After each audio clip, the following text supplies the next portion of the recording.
Oke guys, welcome back to Cakradivara Reinkarnasi dalam pembahasan alur cerita Renegade Immortal Shiani episode ke-105. Seperti biasa kita review dulu pembahasan alur cerita episode sebelumnya, di mana Wang Lin telah sampai di Sekte Tian Yun dan kemunculannya cukup mengejutkan karena ternyata puluhan episode lalu Tian Yun Ji ngangkat Wang Lin jadi murid cuman karena iseng. Akhirnya Tian Yun Ji pun memberikan 3 ujian pada Wang Lin dan kemampuan pemuda itu dalam menyelesaikan ujian pertama sudah cukup untuk membuatnya tercengang. Karena itulah meski Wang Lin gagal pada ujian kedua dan ketiga akibat diganggu 2 seniornya, Tian Yun Ji tetap meluluskannya masuk sekte dan lebih dari itu memberikannya sebuah pavilion keramat yang hanya bisa dihuni oleh 7 putra langit garis ungu. Title sebagai Putra Langit merupakan sebuah kehormatan sekaligus kemewahan tidak terhingga dalam internal Sekte Tian Yun, dan karena itu juga murid peringkat pertama Zhou Xingsa tidak rela Wang Lin mendapatkannya begitu saja. Zhou Xingsa merancang gangguan-gangguan untuk Wang Lin sejak masuk sekte, namun ternyata hal itu justru membuat Wang Lin flexing kemampuan lebih banyak dan secara resmi diangkat murid oleh Tian Yun Ji. Gimana cerita selanjutnya? Langsung aja kita terobos.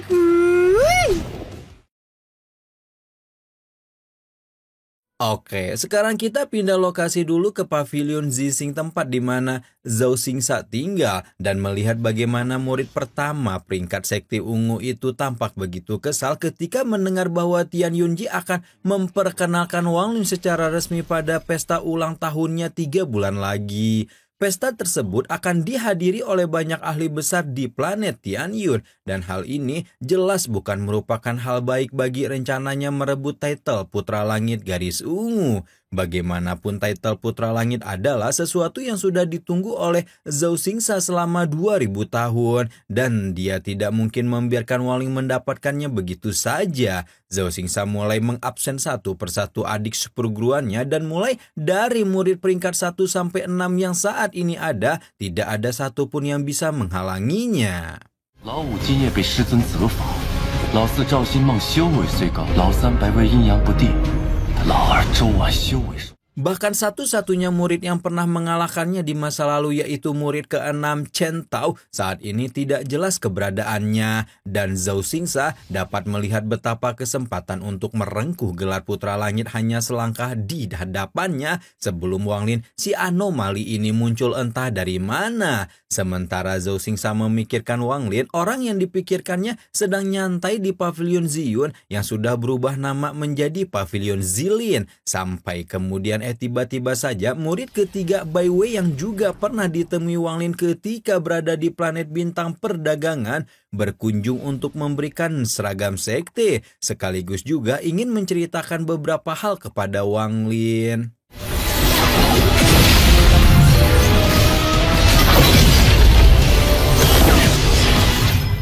Awalnya Wang Lin tidak mempedulikan Bai Wei dan apapun tujuannya datang ke pavilion Zilin, namun setelah murid ketiga Sekte Ungu itu menyinggung tentang alasan Zhou Xingsa menargetkannya selama ini, Wang Lin pun tidak bisa menahan rasa penasaran dan memutuskan untuk mengundang seniornya masuk ke dalam pavilion. Bai Wei memulai ceritanya dari kompetisi perebutan title Putra Langit yang diadakan 1000 tahun sekali ketika posisi sedang kosong atau apabila ada murid yang menantang pemegang title sebelumnya. Adapun Zhou Xingsa telah masuk ke Sekte Tian Yun sejak 2000 tahun yang lalu, namun tidak pernah berhasil mendapatkan title Putra Langit karena dikalahkan oleh juniornya sendiri. 六师弟陈涛所上。 Meskipun Zhou Xingsa tidak menyerah dan telah melakukan retreat selama 1000 tahun setelahnya, dia tidak juga mendapatkan hasil yang baik. Dan karena Sekte Ungu telah memiliki murid ke-7 yaitu Sun Yun yang sudah disinggung pada episode sebelumnya. Dan Sun Yun ini berhasil ngesolo baik Zhou Xingsa maupun Chen Tao hingga menjadi Putra Langit garis ungu yang baru. Nah, 3 bulan dari sekarang kompetisi untuk memperebutkan title Putra Langit akan dimulai kembali. Namun pemilik title sebelumnya alias Sun Yun malah membelot dari sekte, sementara Chen Tao yang dikalahkan memilih untuk berkelana sehingga Zhou Xingsa berpotensi besar mencapai cita-citanya sebelum kedatangan Wang Lin mengganggunya. 便是他最大的敌手。Wang Lin mempertanyakan kenapa sih mereka harus ribet begini hanya untuk memperebutkan gelar kosong, sehingga Bai Wei pun menjelaskan bahwa Putra Langit tidak hanya gelar namun posisi mulia yang membuat siapapun mendapatkan begitu banyak keuntungan kayak anggota DPR. Keuntungan itu meliputi bebas memilih lokasi di planet Tianyun atau bahkan di luar planet sebagai tempat kultivasi pribadi, dibantu Tianyunji mencapai ranah Ansendan, serta persediaan giok abadi yang tidak terbatas. Melihat Wang Lin masih anteng mendengarkan penjelasannya, Bai Wei pun mengungkapkan satu keuntungan terbesar menjadi Putra Langit, yaitu mendapatkan sebuah seni bela diri abadi tingkat rendah yang sempurna. Baru setelah mendengar keuntungan yang ini, Wang Lin menunjukkan ketertarikan karena dalam perjalanan kemari, si Tunan telah mengajarkannya 3 teknik pembunuh yang Abah dapatkan dari gulungan seni bela diri abadi tingkat rendah rusak yang diberikan oleh Ye Wuyo kepadanya. Padahal hanya sebuah teknik rusak, namun kekuatannya sudah luar biasa nggak ngotak, sehingga Wang Lin pun sempat mempertanyakan sekuat apa seni bela diri abadi yang sempurna. Bai Wei tersenyum kecil melihat Wang Lin mulai menunjukkan ketertarikan sementara lawan bicaranya bertanya kenapa seniornya memberitahukan informasi penting seperti ini padahal mereka bisa saja menjadi saingan dalam memperebutkan title Putra Langit. Tepat ketika mengungkapkan pertanyaan itu, Bai Wei yang sebelumnya tenang menjadi emosional dan menjelaskan bahwa dia sama sekali tidak ingin menjadi Putra Langit karena tujuan satu-satunya yang ingin dia miliki adalah membalaskan dendam kepada Zhou Xingsa dengan tidak membiarkan murid pertama Sekte Ungu itu untuk mendapatkan apa yang dia inginkan. Baru setelah memberikan semua informasi penting pada adik ketujuhnya, Bai Wei pun undur diri, sementara Wang Lin berpikir bahwa title Putra Langit ini memang layak diperebutkan. Wang Lin memulai perjalanannya dengan pergi ke pavilion Pinling untuk mendapatkan jatah giok abadi yang memang diberikan kepada murid inti setiap bulan.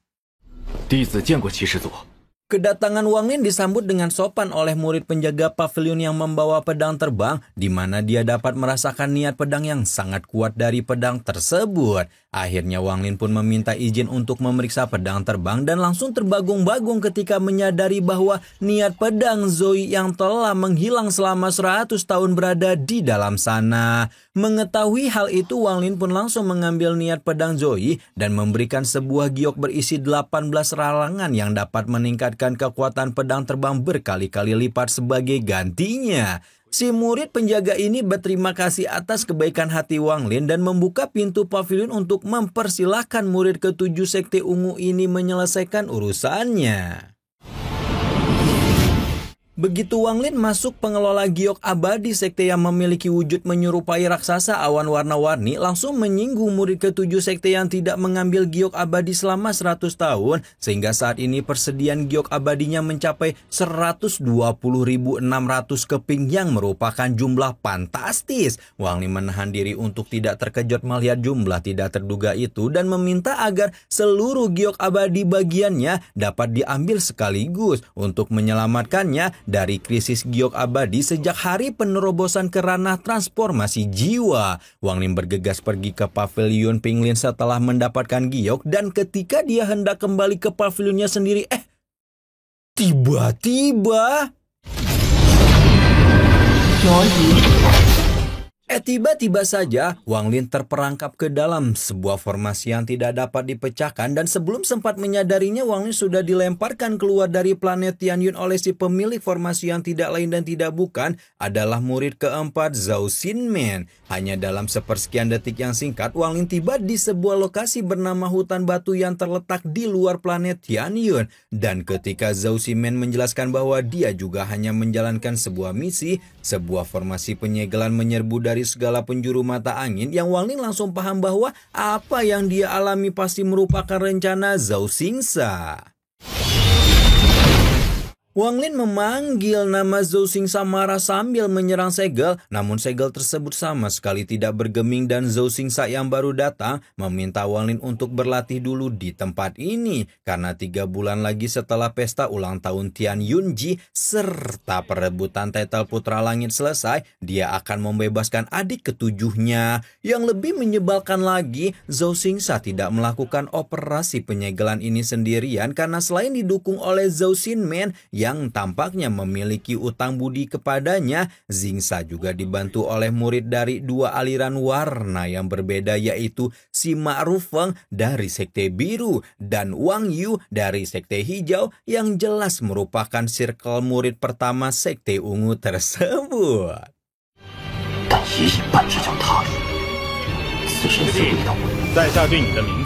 Wang Lin berusaha mengontrol emosinya ketika menanyakan apakah kakak pertamanya ini begitu takut kalau dia akan ikut dalam perebutan gelar Putra Langit. Zhou Xingsa mendengus mendengar pertanyaan Wang Lin dan menyebutkan bahwa sebenarnya dia tidak menganggap murid baru itu sebagai ancaman. Namun begitu melihat Wang Lin bisa menangani semua gangguannya dan setelah merasakan sendiri semengerikan apa kekuatan murid ketujuh Sekte Ungu tersebut dalam pertempuran episode sebelumnya, harus Zhou Xingsa akui bahwa Wang Lin adalah satu-satunya murid yang bisa menjadi pesaingnya di Sekte Ungu. Wang Lin merasa cukup empet mendengar omong kosong ngalur ngidul enggak jelas yang Zhou Xingsa katakan. Namun bahkan ketika Wang Lin sudah menggunakan pedang abadi hujan dan pedang sabit di saat yang bersamaan, formasi penyegelan yang dirapal Zhou Xingsa bersama 2 sohibinya itu masih tidak bisa tergoyahkan sama sekali.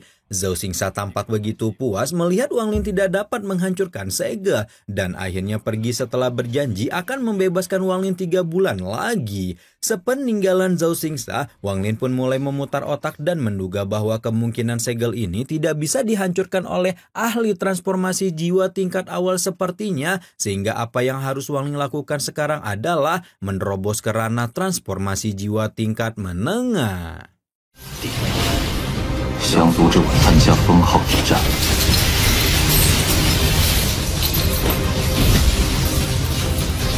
我岂能让你如愿？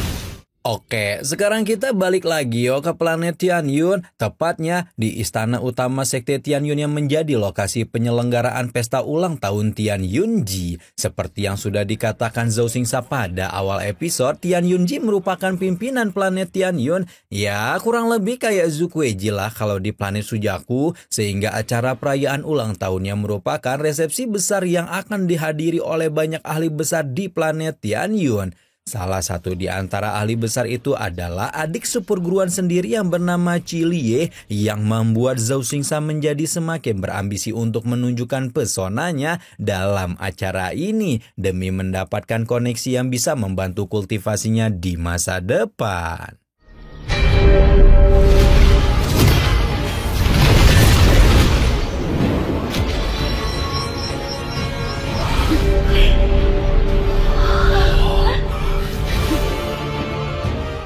Setelah ahli-ahli tingkat tinggi yang menjadi undangan telah hadir seluruhnya, kini waktunya bintang acara siapa lagi kalau bukan Tian Yunji yang gantian memasuki istana utama. Seluruh murid Sekte Tianyun dan ahli-ahli yang diundang memberikan penghormatan. Sementara Tian Yunji sendiri muncul dengan aura keagungan yang luar biasa. Sebelum kemudian mengucapkan terima kasih atas kedatangan undangan-undangan pada acara ulang tahun yang sudah merupakan hadiah terbesar baginya. Tian Yunji menyebutkan bahwa 7 aliran Sekte Tianyun telah mempersiapkan acara ini dengan baik dan berharap para tamu undangan dapat menikmati jamuan sebaik persiapannya.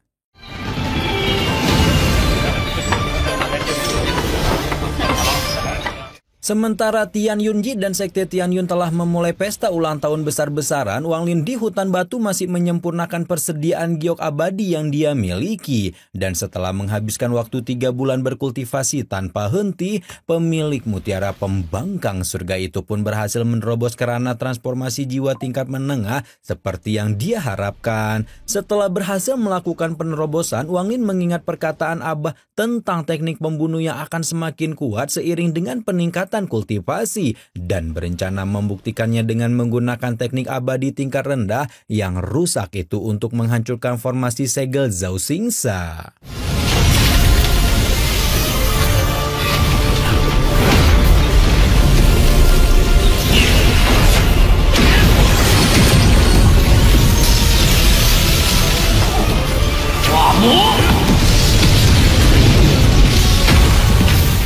Akhirnya setelah menggunakan teknik jari pembunuh beberapa kali, Wang Lin pun benar-benar berhasil menghancurkan formasi segel yang dibuat oleh Zhao Xingsa bersama antek-anteknya sebelum kemudian memanggil keluar Cao Yidu sebagai penduduk asli planet Tianyun dan memintanya untuk menunjukkan jalan menuju sekte Tianyun. Sementara Wang Lin telah memulai perjalanannya untuk kembali ke sekte Tianyun, pesta perayaan ulang tahun Tian Yunji masih berjalan dan sepertinya sekarang sudah dipindahkan ke sekte ungu yang dipimpin langsung oleh Zhao Xingsa sebagai murid pertama. Para undangan yang mendengar bahwa pemilihan 7 putra langit akan diselenggarakan langsung menyebut bahwa Zhao Xingsa pasti mendapat kesempatan besar hingga membuatnya kesenangan sebelum tiba-tiba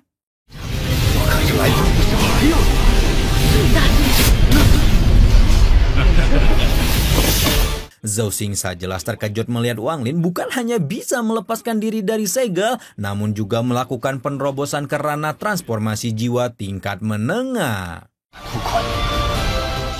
Meski demikian, Zhao Xingsa berusaha untuk tenang dan justru pura-pura menegur Wang Lin yang telat di acara ulang tahun guru mereka. Wang Lin udah paham banget tabiat orang munafik kayak Zhao Xingsa dan langsung menyebutkan dengan gamblang apa yang telah kakak pertama sekte ungu itu lakukan. Wang Lin dengan tegas berkata bahwa dia tidak akan mengganggu seseorang, namun bila ada orang yang berani mengusiknya, dia pasti akan menghancurkannya dan akan menjemput hingga ke akar-akar. Lo jual, gua beli, Bambang.